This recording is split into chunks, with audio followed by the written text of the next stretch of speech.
Hello tout le monde.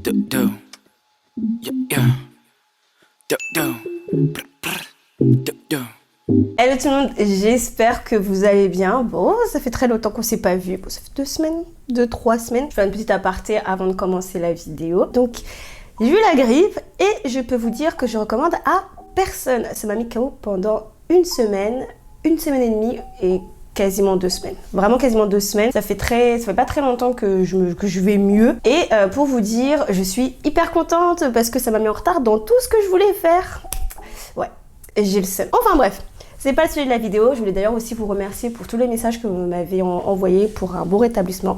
Merci à vous. Et on commence tout de suite la vidéo. Comme vous l'avez vu dans le titre de la vidéo, aujourd'hui, je vais vous parler de 10 must-have en termes d'accessoires de plantes que je recommande à 1000%. C'est vraiment des accessoires auxquels on pense pas forcément et qui pour le coup aide beaucoup dans tout ce qui est entretien de plantes. La plupart des produits seront disponibles sur Amazon. Je vous mettrai évidemment le lien en barre d'infos. Si c'est pas le cas, je vous donnerai toutes les boutiques où vous pouvez trouver tous les accessoires dont je vais vous parler. On va commencer tout de suite la vidéo, mais avant toute chose, si vous ne me connaissez pas, moi c'est Laetitia et bienvenue sur ma chaîne. Et si vous me connaissez déjà, voilà, allez c'est parti avec le premier produit. Quand j'ai commencé à avoir des plantes, j'ai souvent lu et même on m'a toujours dit qu'il fallait avoir une bonne humidité ambiante, surtout si vous avez des plantes tropicales. Donc quand je dis une bonne humidité ambiante, c'est aux alentours de 60%, voire minimum 50%, mais jusqu'à 100% d'humidité pour que les plantes tropicales puissent se rapprocher au maximum de leur environnement naturel. Donc, qu'est-ce que je faisais au début? Donc, au début, j'utilisais tout simplement un vaporisateur, donc un pchit tout simple, mais clairement, c'est pas du tout efficace. Voilà. Et puis surtout, plus on a de plantes, plus on va pas s'amuser à vaporiser comme ça de façon manuelle toutes les plantes. On n'a pas le temps. Donc c'est pour ça que je vais vous parler du premier produit qui pour moi a été un game changer dans tout ce qui est vaporisation. Donc pas forcément vaporisation d'humidité, je verrai plus si vous avez besoin de par exemple de nettoyer vos feuilles. Donc vous utilisez un vaporisateur, après vous nettoyez vos feuilles. Si vous avez besoin de justement de faire des engrais foliaires, donc vous utilisez aussi un vaporisateur. Et pour ça je vous recommande un vaporisateur automatique. Celui-ci, donc celui-là est disponible sur Amazon. Je vous mettrai tous les liens parce que j'ai pas exactement les prix. Mais ce qui est vraiment pratique avec ce vapo, c'est que si ça marche, voilà. Je pense pas qu'on verra. Je pense pas qu'on verra. Mais en gros, on appuie sur ce petit bouton juste ici et après, c'est automatique. On appuie, il y a l'eau qui s'envoie, on réappuie, il n'y a plus d'eau. Voilà, ça coupe l'eau. Hyper pratique, ça se recharge en USB et puis ça peut aller donc jusqu'à 1 litre. Et vraiment, quand je vous dis que ça, c'est un game changer, c'est vrai. Donc, moi, je l'utilise principalement, donc, comme je vous l'ai dit, quand j'ai besoin de nettoyer mes feuilles et que je fais pas forcément donc, des douches. Donc, je mets du savon noir et de l'eau. Après, je vaporise mes feuilles et après, je les nettoie. Voilà. Je laisse pas seulement le savon noir agir et je fais rien derrière. Non, il faut toujours nettoyer les feuilles derrière. Ou si j'ai besoin de faire du foliaire ou alors avant, ça c'est ce que je faisais avant d'utiliser un arrosoir sur mon balcon, je mettais les plantes sur le balcon et je vaporisais à fond vraiment pour nettoyer les feuilles. Voilà, sous forme de douche. Voilà, sous forme de douche. Ça c'était le premier produit. Deuxième produit. Deuxième accessoire pour moi qui est assez important, même si là on arrive au printemps, donc on en aura beaucoup moins besoin et après avec l'été, on n'a quasiment pas besoin, sauf si évidemment vous avez des vitrines où vous êtes mal exposé. Ce sont les lampes de soutien, donc tout ce qui est lampes horticoles. Vous avez plusieurs types. Vous avez des ampoules, vous avez des rampes, vous avez des lampes à pied, vous avez des lampes à pince. Ces lampes de soutien, vraiment, ça aide quand vous avez pas une super bonne exposition. Moi-même qui suis exposée sud, j'utilise quand même ces lampes-là parce que j'ai des plantes qui sont pas juste collées à la fenêtre et qui ont besoin d'avoir assez de luminosité. Enfin, les lampes vont vraiment vous aider si vous avez une très mauvaise exposition ou alors pas forcément une très mauvaise exposition. Vous pouvez être exposé sud, mais je sais pas, vous n'avez pas assez de lumière dans votre appartement ou dans votre maison. Et donc, dans ce cas-là, vous pouvez utiliser ces lampes de croissance qui vont vous aider à soutenir vos plantes en termes de luminosité. Vraiment, je recommande à 100%. D'ailleurs, j'en ai un peu partout dans cet appartement. Et là, je vais bientôt les éteindre avec le printemps qui arrive. Dans le premier point, je vous parlais de l'humidité ambiante qu'il fallait avec vos plantes tropicales. Et du coup, ce qui nous amène au troisième point qui est les humidificateurs. Donc ça, c'est un humidificateur de la marque Taotronic. Je vous le montre pas en détail parce que vraiment... Il faut que je lave tous mes humidificateurs avant le printemps, mais les humidificateurs vont vous permettre justement d'augmenter l'humidité ambiante chez vous si vous en avez besoin. Je dis ça principalement pour les périodes d'été, parce qu'en été, il fait chaud et il peut faire vite très sec dans l'appartement. Et s'il fait sec, vous savez qu'ils vont venir pour loger chez vous? Les acariens, parce qu'il fait sec et elles adorent les températures quand il fait sec. Ça se développe à une vitesse, mais phénoménale. Donc moi, comme je disais, c'était de la marque Taotronic. On les trouve plus sur Amazon, mais vous pouvez essayer de les trouver en seconde main sur tout ce qui est Le Bon Coin ou Vinted, enfin tous les sites de seconde main. Ou alors après, vous pouvez utiliser des petits humidificateurs très simples si vous n'avez pas beaucoup de plantes. Moi, ce que j'aimais beaucoup avec l'humidificateur de Taotronic, c'est qu'il a deux buses en fait. Il a deux têtes, ce qui fait que l'humidité, enfin la brume, va dans deux directions différentes. C'est l'humidificateur au milieu de vos plantes et vous les pointez donc les deux têtes à deux endroits différents, ce qui fait que vous avez vraiment l'humidité tout autour de toutes les plantes. Et ça, c'est vraiment top.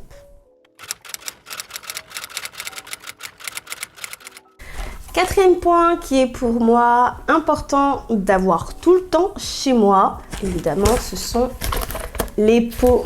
Et donc les pots transparents de différentes tailles. Voilà.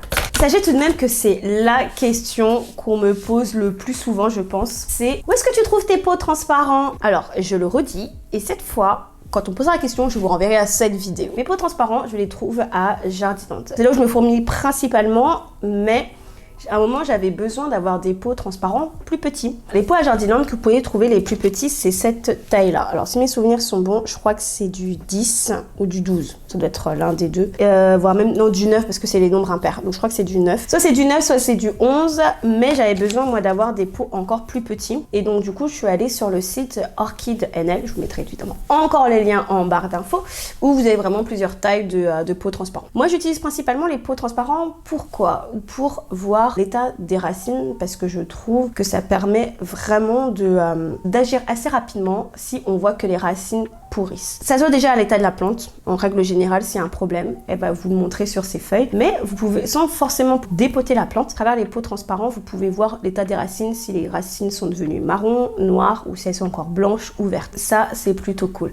Après, je sais qu'il y a débat. Il y en a qui vont dire oui, mais les pots transparents, dans la nature, les plantes sont en terre, donc elles n'ont pas de... Il n'y a pas de transparence en fait. Donc voilà, on n'est pas là pour débattre. Hein. Chacun a son avis sur la question.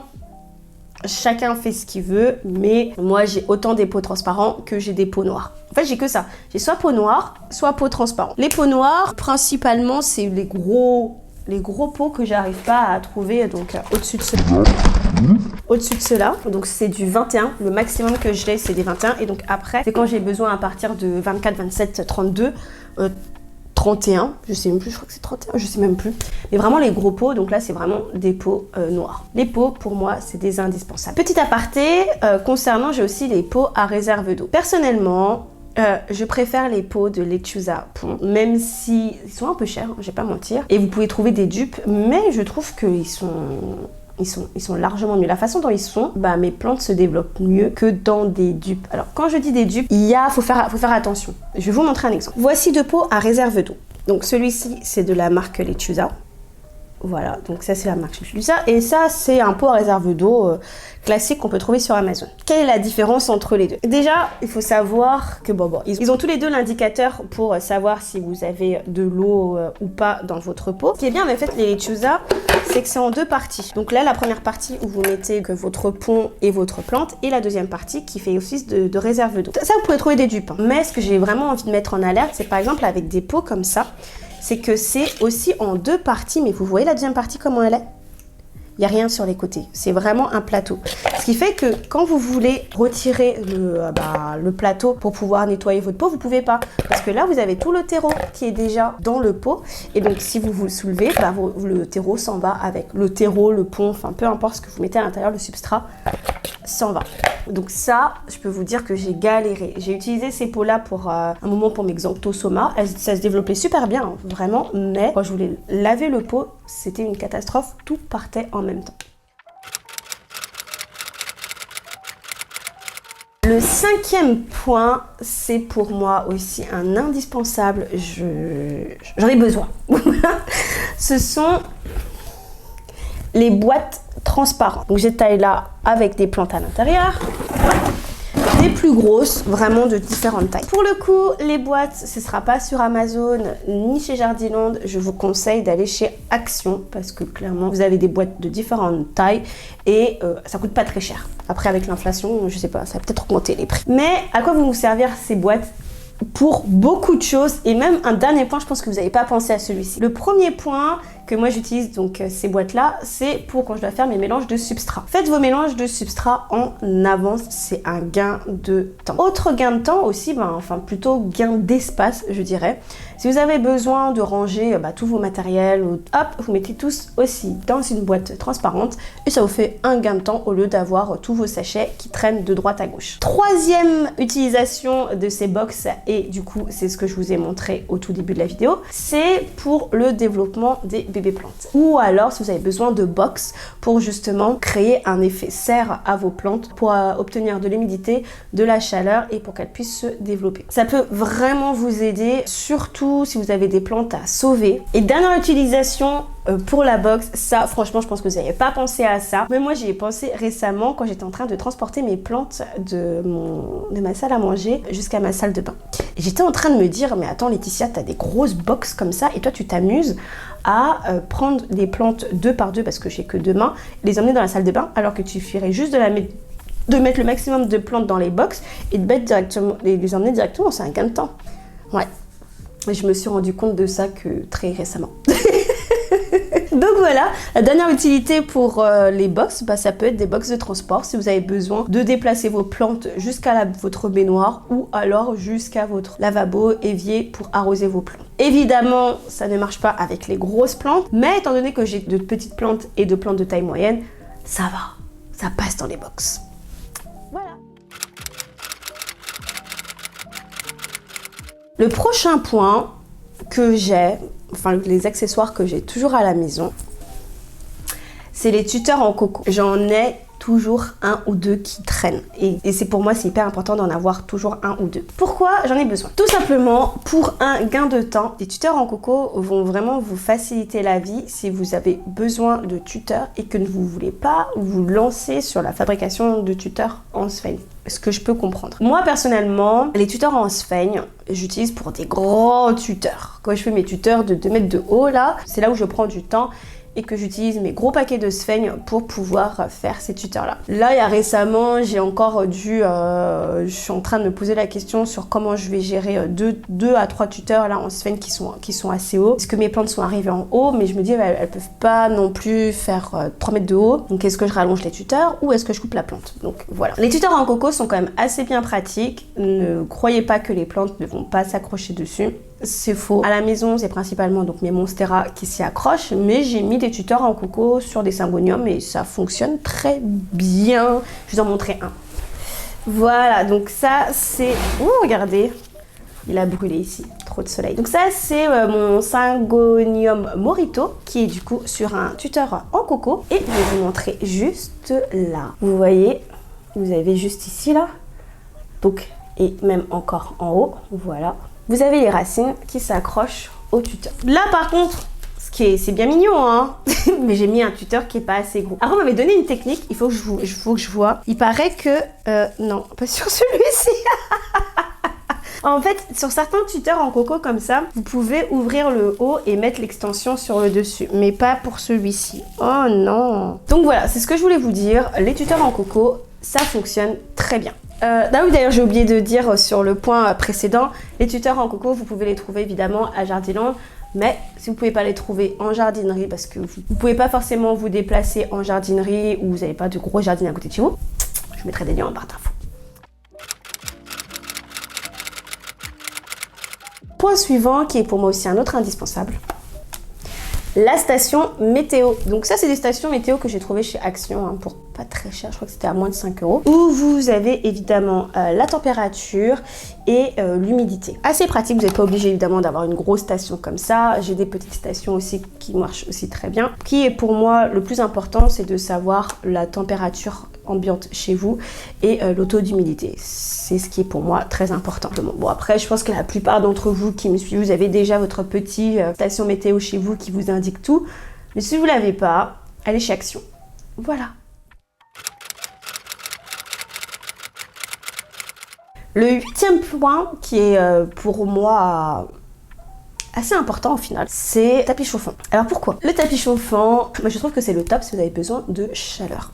Si vous avez besoin de bien faire développer vos bébés plantes. Le tapis chauffant, c'est le top. Vous avez besoin d'un sauvetage et que vous vous dites, bon, je sais pas, j'ai un tronçon de Monstera, un tronçon de Philodendron McDowell, un tronçon de Gloriosum. Je le mets en sphaigne, mais j'ai pas trop envie que la sphaigne fasse pourrir mon tronçon. Donc, je le mets sur tapis chauffant. Ça aide beaucoup, comme là on va rentrer dans la période des caladiums, donc si vous voulez faire partir au caladium, vous pouvez les mettre sur tapis chauffant et ça va beaucoup aider. En fait, le tapis chauffant va surtout vous apporter une chaleur supplémentaire que vous n'avez pas forcément en température ambiante chez vous. Les tapis chauffants, je trouve que c'est un must-have à avoir chez soi. Si on en a besoin, évidemment. Le point numéro 9, ça aussi c'est un indispensable qu'on devrait, que vous devriez avoir chez vous, c'est évidemment les stickers. Alors, moi je prends que des bleus maintenant. Avant j'avais les jaunes, donc tout ce qui est stickers, ça va vous permettre de lutter contre les moucherons, parce que je sais que les moucherons c'est pas évident. D'ailleurs pour les moucherons, petit aparté, je vous conseille ce combo là. Ça, j'ai beaucoup moins de moucherons depuis que je l'utilise. C'est l'insectosol de Solabiol. Donc voilà, que vous mettez en surface de votre terreau et que après, quand vous allez arroser votre plante, les granulés vont se répandre au sol et vont tuer les larves. Je vous promets, j'ai beaucoup moins de moucherons depuis que j'utilise ça. Alors vous n'êtes pas obligé d'en mettre des tonnes, hein. Moi je saupoudre seulement sur le dessus et après j'arrose. Là je me dis, il faut que je remette encore un peu. Bon, en tout cas, on peut l'utiliser toute la période de l'année. Il n'y a pas de souci que ça. Donc pour tout ce qui est larves qui est au sol. Et les stickers bleus. Alors pourquoi les bleus? Parce que les bleus attirent les moucherons et les trips. Voilà pourquoi j'utilise principalement que les bleus maintenant, parce qu'effectivement donc les jaunes attirent les mouches, donc déjà adultes, les moucherons déjà adultes, et du coup avec les bleus ça attire aussi donc les moucherons adultes, mais aussi les trips adultes. Donc voilà. Du coup vous pouvez faire une pierre deux coups avec ces stickers là. Et le dernier point, je me suis rendu compte d'un truc en faisant là tout de suite la vidéo. En fait, mon dernier point, c'était de base, c'était de parler des grands bacs pour les rempotages, d'utiliser. Donc moi, j'utilise généralement un grand bac avec des recoins sur le côté assez grand, qui me permet de rempoter soit par terre, sans en mettre trop partout, ou alors dans ma cuisine, ou alors dans ma salle à manger quand je fais les rempotages. Mais en fait, je me suis dit, il n'y a pas forcément besoin de prendre un gros bac en plastique, comme vous pouvez utiliser des boîtes transparentes, en fait. Donc oui, vous pouvez une énorme boîte transparente qui va aussi vous servir de rempotage, si vous, justement, par rapport au point numéro boîte transparente. Donc si vous utilisez, vous mettez vos mélanges de substrat dans la boîte, la grosse boîte transparente, et vous pouvez... Ah non, j'ai rien dit.